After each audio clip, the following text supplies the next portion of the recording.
after a 4-day weekend, with a 4-day week going into another 4-day weekend. I mean, how bad can this Monday be? It's a 4-day week, and then you get a 4-day weekend. Yeah. Yes. And Friday off this week, and Monday off next week, and then another 4-day week. And then you have Tuesday off. Guys, we're just living in segments of 4, which is ironic because now we're starting gospel number 4. Whoa!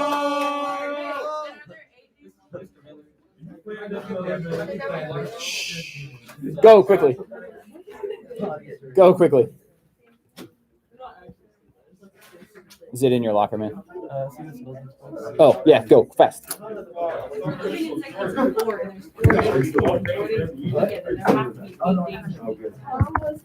No, it just means that it crosses weeks. Doesn't mean there's an 8-day week. We're not re-altering the fabric of time here. Okay. That is too arduous a task. And God set it up as a 7-day week. So who are we to defy the Almighty? It could have just been like, well, on the 7th and 8th day. Yeah, but he didn't. See, on day 8, he started something different. I don't know. Maybe he rested on day 7 and Adam and Eve messed it up on day 8. Oh. That's right. The one day rest will mess it up. That's right. Look, Genesis 3 doesn't tell us how long it was from Genesis 2 to Genesis 3. Yeah, it could. It could have been 30 minutes. Could have been 30 years. 30 million. We have no idea. 30 seconds. Maybe that's why people think the mean, Earth Wait, is so they have been on Earth for 6 million years old. Listen, maybe that is an explanation for how old the Earth is. They have been on Earth for 30 years. What if we're not Earth? I'm just saying, we don't know. All right. We are entering some material here with the Gospel of John. Okay. Not gonna lie, this is one of my favorite times in the school year. Yeah. I'm also gonna try to not. Okay. I don't like stressing you out. Okay. I honestly don't like stressing you out. I try and minimize the stress on you guys as much as is possible. And I hope that's. I appreciate that. Tell that to Miss Okay, hang on. No. We're not bringing other teachers into this. Everybody stop. My turn. I try and make sure it's as little stress as is possible in here. This is what I can control, so it's what I'm going to control. Now, hang on. My intention with the Gospel of John is not to stress you out. My intention with the Gospel of John is to teach you something insightful and give you just enough of it that the Gospel makes good sense, but also inspires you to take my Johannine Lit class. Yo, what? Look, shameless plug, okay? Take my John class. What's that? There's a class I'm teaching starting next year. That is all about the Gospel, the letters of John, and the book of Revelation, all of which John writes. Okay? So if we're looking at writers of the New Testament text, Paul writes or is responsible for 13 or 14 of the 27 texts. Significant. The next is John. He writes 5. And then Peter and Luke, right? And then everybody else has got 1 in there somewhere. Okay? But next to the Apostle Paul, some of the most formative theological material we have is the material from John, and especially from the Gospel of John. Okay? So I want to give you enough that the Gospel makes good sense, that interests you in that Johannine Lit class, because take it. We're going to have fun in there, right? I'm also not going to lie to you. It's the Gospel of John, and I'm going to get happy and nerdy simultaneously, right? This is my material when it comes to the Scripture. This is what I've spent the bulk of my academic career when we talk about biblical literature studying, okay? And so playing connect the dots with this stuff and getting all happy and excited, I'm sorry. in advance. I apologize for my excitement. I'm not really sorry, but I'm a nerd, so I'm going to get happy. Okay? That only serves to your benefit, right? That only serves to your benefit. The fact that this has become a growing expertise of mine is to your benefit. Okay? We're going to hit the highlights as we work through this material for John. Okay? We'll get through most of it, depending on how the week goes. We'll get through most of it this week. And we'll be able to wrap it up and tackle a couple loose ends, perhaps, and close out the Gospels end of this week, beginning of next, and move on to the letters. Okay? We've touched on Acts a bit. We did some of those journeys with Paul when we did the geography projects. So we've touched on Acts a little bit. I'm going to highlight it. That's part of what I'm going to wrap up and talk through a couple of key things with the book of Acts. But primarily, it's a history. So we'll touch on it, and then we'll move quickly because we've already touched on it once. And we'll move quickly into the letter. What is your favorite class to teach? My favorite class to teach? I'm I'm trying to teach. Well, I'm not teaching it yet, so I can't throw Johanna Lit out there. Are you asking for purposes of selecting? Theology, doctrine, math. I don't know. Are you asking for the purpose of selecting your class for next year? Yes.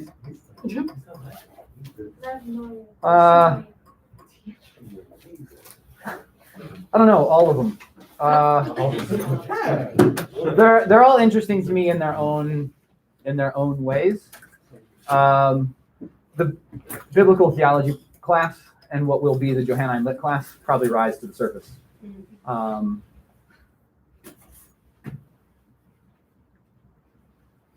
Yeah, it's probably those two. When it comes to papers, we have Johanna and Lit class are like the same amount as this. We only have like 2. We have more than 2, sorry. No, we didn't. I'm not. That's our second. I don't know yet how I'm going to structure some of those assignments. It won't be all papers. There'll be a couple.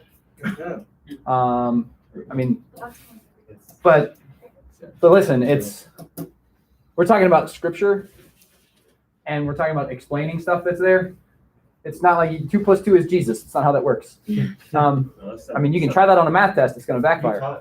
Okay. Listen, this is why I can say 2 + 2 does not equal Jesus, right? I mean, 1 to the 3rd power might be the Trinity, but we don't really know. Mind blown. Okay. Now, it's not addition. It's raised to a power or multiply it, because then 1 × 1 × 1 is still 1. Wow! Oh! Oh my God! Telling you, Oh, I went to the negative one. being a math nerd has helped me in theology. You look like you'd be a math teacher. I am a math nerd. I love that. I taught algebra 2 for a while. Okay, moving on. You and Tyrone. So, okay. Workload we can talk about later. All right. If you have individual questions regarding selecting some courses, let me get through this, and then I can come around and make sure everybody's good. Okay? Call me over. I'll help guide you in those selections, etc. Okay? Okay. Gospel of John. Let's take some notes. Now that we've had our fun little sidetracking. You're welcome, I guess. I don't know. Thank you. You're welcome.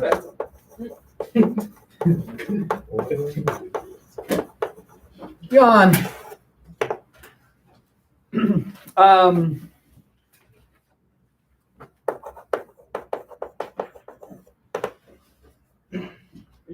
Who's the author? John. Yes, we got a name. Great. Okay. Yeah. Which John? The Apostle John, not the one with his hair sliced off. That's not the one. The Apostle is the right answer. Thankfully, I didn't hear somebody say John the Baptist. He's dead before the gospel events are over. And so unless we have like a genuine ghostwriter situation, it's not John the Baptist. I mean, no, we saw Okay. Moses. This would be. All right. So here's the deal. This is John the Apostle, which means we are talking about John of Jesus' inner 3, Peter, James, and John. We know this John as Zebedee. son of Zebedee, the brother of James. So the Okay. brother of Jesus. No, different Son of James. Jesus. Different James. Oh. Different James. Because sons of Zebedee, not sons of Joseph. Right? James. Brother James. Okay. The son of Zebedee, the brother to James. He's one of the inner three: Peter, James, and John. Right?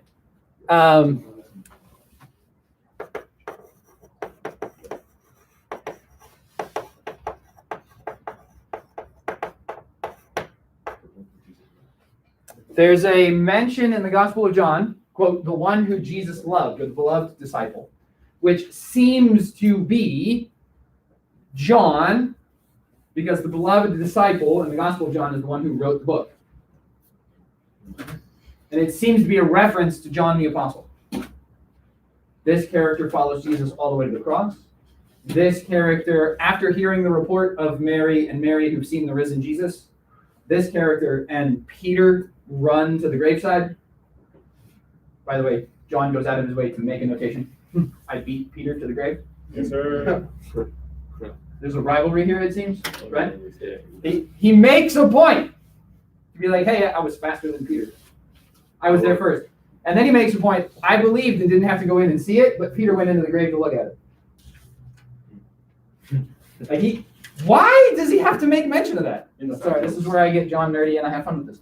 Because it seems like there's some semblance of a rivalry there with Peter, or he's using Peter as a particular character type to make a point. And I'm going to give you the character type argument when we get to some things in the gospel. But it mentions like that, and then mentions like, well, he just leaves out Peter walking on water. Jesus walks on water. Jesus gets back in the boat. They're on the other side of the Sea of Galilee. Everything's great. There's no mention of Peter like getting out and walking on water at all. None whatsoever. He just leaves it out entirely. He's not the only gospel writer to leave it out entirely. But coupled with everything else, it seems odd. Why does he keep? What's his problem with Peter? Anyway, that guy, right?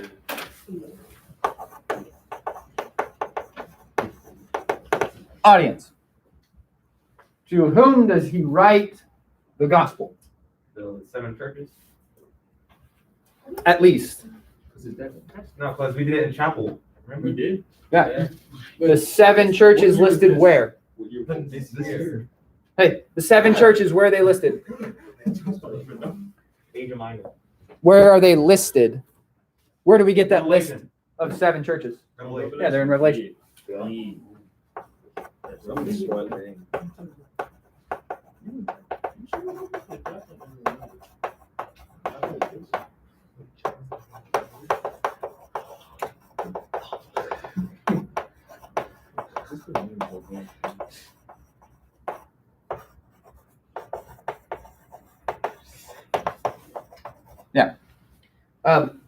This group of churches, okay, has been called by individuals trying to study this and understand it and detail it out, has been called, quote, the Johannine community. The community of churches belonging to John the Apostle. In his letters to those churches, he calls himself the elder, which fits, okay? It's his responsibility to be the elder to these churches. These individuals, these believers, this community that belongs to John, is at least the 7 churches of Asia Minor that are listed for us in the text of Revelation. So Thyatira and Pergamum and Smyrna and Philadelphia and Laodicea, Ephesus, right? These churches are the minimum. That is the community. They're located in Asia Minor, which presents us with a series of cultural challenges, difficulties. Take my Johannine Lit class. We're going to dive deep into that and unpack some of that so that we can understand better what's going on with some of the narrative themes and stuff that's going on here. But it'll work, okay? These churches are probably a Jewish and Gentile mix. They're probably more Gentile than Jewish because we're talking about Asia Minor. Where's Asia Minor? You did a geography project. You should know that. Asia Minor. Yup, that's what I thought. Nice recovery. Attack just fell in. Bummer. Thanks, man. I'll get it later. If I can find it on that carpet. When does he write the gospel? Well, let's backtrack a little bit. When did Matthew write his? 50 something? Right, late 40s, early 50s. Mark, either same time frame or like mid 50s. When did Luke write his? Right, sometime late 50s, early 60s. Definitely prior to 64, because the last set of events in the story of Acts end of 63, middle of 63 somewhere. So when are we thinking John? Late 60s, early 70s. That's an option. But John, well, that's an option. Same time frame. Same time frame as Mark. So we push it earlier. Anybody else? One of the primary considerations for when we understand the gospel compositions when they're being written is how they talk about the existence of the temple. Do they talk about the temple like it's still standing in Jerusalem, or do they talk about it like its destruction is in the rearview mirror when they present narratives concerned with the temple? John's a bit ambiguous. Sometimes you can read it and it seems like the temple's a thing of the past. Sometimes you can read John and think, well, no, it's set up like it's still there, and it's hard to tell if he set it up like it's still there because it is or because that's the narrative. Does it make sense? But we have two options. The two options for dating the Gospel of John are as follows. First, and this is the traditional date. Tradition would tell you sometime around 85. Which is significantly later, right? Typically, if we're going to do that, we're going to say sometime between 85 and 90, which, listen, that means John the Apostle is probably really, really close to 90, maybe a little older than that, when he's writing the gospel. He's doubled the life expectancy of somebody in his age category, demographic, etc. He's really old for the ancient world, right? Every week in the United States, we see another headline. Somebody lived past 100. Woohoo! No, this is rare, okay? Despite the fact that if that was the case, under Domitian's persecution, he would have been in his 80s. When the records of the church tell us he was boiled in oil as persecution for his Christianity. So we got fried. Fried Yeah, pretty much. That would be crazy. Yeah. They dipped him in boiling oil, but he survived it. Domitian basically said, well, since I can't kill you, go away, and sent him to Patmos, which is why he ends up exiled on the island of Patmos. So tradition says sometime around 85 or 90. There is a run. There's a new thought in scholarship around the Johannine literature that says it's actually somewhere around 35. Jesus is dead and resurrected in 27. The Johannine material is actually really, really early. It's some of the first Christian literature that we have. Historic circumstances and challenges might press on that a little bit. We'll have to take a look and play with this idea. One of the ideas that presses the date being earlier is this idea of being expelled from the synagogues. So Jewish characters in the Gospel of John are always concerned that their allegiance to Jesus and their defiance of the religious establishment, Pharisees and Sadducees and the like, are going to get them, quote, expelled, kicked out of the synagogues. And in John chapter 9, with man born blind, his parents and him and the religious leaders all sort of confirm this fear. And what we see is early on, right after Jesus, Jewish individuals who claimed Jesus was Messiah were kicked out of synagogues in Judea, the area around Jerusalem. And then that sort of settles down until the early to mid 50s, right around the time Matthew's writing, and that ramps back up, and it's Palestinian wide now. It's outside of Judea, it's into Galilee now, it's all over the place in Jewish-dominated parts of the world. Individuals who say Jesus is the Messiah are automatically expelled from Jewish synagogues. They're no longer allowed. Right? So this is why Paul would go to a synagogue and teach until they wouldn't let him come to the synagogue anymore. He'd go to the synagogue, he'd challenge them with Jesus as the Messiah, and then eventually they'd kick him out of the synagogue and he'd go to the Gentiles. Yeah? Okay. So if John's gospel is early, then it's early enough to match up with that Judean expulsion of Jewish Christians from synagogues. Does that make sense? Otherwise, it's way late and it's looking back on that as a historic reference, right? Does that make sense? Okay. I'm not entirely sure where to put it, to be totally honest. The new information's a little bit compelling. Okay. Revelation might tell us a tale, but it depends on how connected you think the gospel and Revelation are. Revelation could either be mid-60s under Nero or 85 to 90 under Domitian. I think either one works.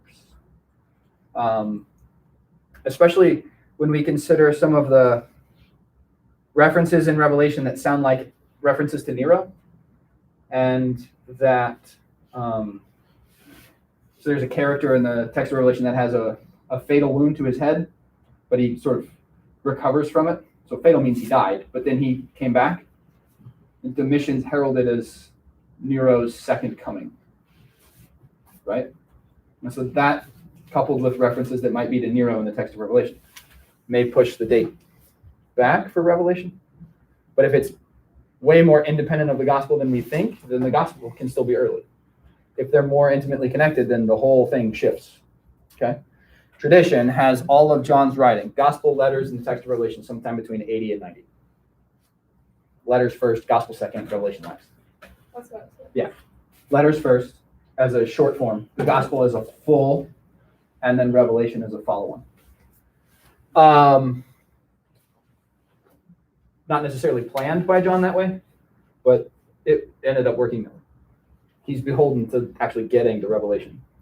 Pens it. If it's this way, then it might very well be the gospel first, the letters as a condensed form, summative, and then Revelation as a separate thing that comes along after it. Again, it all hinges on how you understand John talking about the temple. Does that make sense? So if he talks about the temple and the temple is still standing, it's going to be way early, and Revelation will be in the mid-60s. If the way he talks about the temple makes you think that it's already been destroyed, then everything's between 80 and 90. Okay. Purpose. Why does John write the material? Oh, there's one verse that talks about it. There is. Why don't you find that one?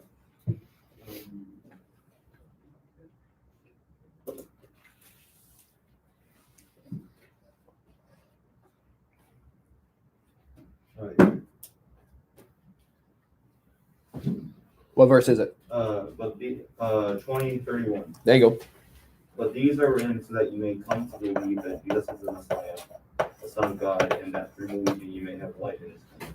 Read the sentence, the verse before that. Read 30. Now Jesus did many other signs in the presence of His disciples, which are not written in this book. Good. Signs. This, in short form, is the purpose of the book. Jesus does a variety of signs in the text of John's gospel. In fact, he does 7, and that's it.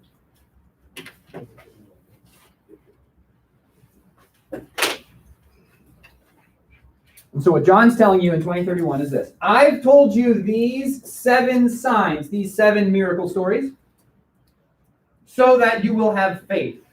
End of gospel. That's it. This is why I wrote this gospel. That's the purpose. John only gives you 7. So what we would consider like miracle stories of Jesus, the synoptics, every time you turn a page, there's another one, right? Sometimes he does 2 in the same story, one with the issue of blood and Jairus' daughter, right? One of those is sort of like an accidentally on purpose miracle. In John's gospel, they're not called miracles, they're called signs, and there's only 7. And all 7 of them happen prior to chapter 12. After that, there's only one. And it's the resurrection. Make sense? So he does 7, what we would consider to be like traditional miracle stories, right? Signs, but John doesn't call them miracles, he calls them signs. Because they're pointing to something. John is the gospel that gives us 2 key pieces of information. Okay? Scribble this down, pay attention. Number 1, Jesus' ministry, we believe, is 3 years. The reason we believe Jesus' ministry is 3 years long is because John gives us 3 Passover stories in the gospel. Okay? There's a Passover early in chapter 2. There's a Passover in the middle. And then there's a Passover at his crucifixion. That's 3. That means 3 years because Passover happens once a year. The Synoptic Gospels only tell you of 1 Passover, his last one. Okay? So we believe Jesus' ministry is 3 years long because of the 3 Passovers in the Gospel of John. I had a second one and I lost my train of thought. I'll answer a question. How do they know he was like 33 and a half? He died. Statements made by people in church history early on. It's also what we believe based on when we think he was born and when we think his crucifixion happened. Right? And there are a couple of ways that lines up. It's either 6 BC for his birth and AD 27, or it's 4 and AD 29. Because those are the 2 calendar years that seem to align the way the events of the specific weeks, like the Passion Week, line up with the calendar. Does that make sense? Which makes Jesus somewhere around 33. Does that help? Okay. So 7 signs. There are 3 Passovers. The other one is the explicit Jesus is God material in John's Gospel. Starting with chapter 1, verses 1 through 18. Okay, and what we typically call the prologue to the Gospel of John. There's no birth story in John's Gospel. Jesus is just God, and then da-da-da, he's here. That's how it works. He was God, always has been God, always will be God, and then da-da-da, he became like us. No virgin birth, there's no message to Mary, there's no Joseph, there's just, hey, look, God's with us. That's it. End of introduction. We jump right into John the Baptist material, and then off we go into the rest of it. Making sense? Jesus says repeatedly, but probably most poignantly, hey, God the Father does these things, I also do those things, and so me and God, same. That'll get you. Another paraphrase version, right? In other places of the gospel, he says specifically, I and the Father are one. Wait, hold on, what? The philosopher said this before. He's his own daddy. Okay.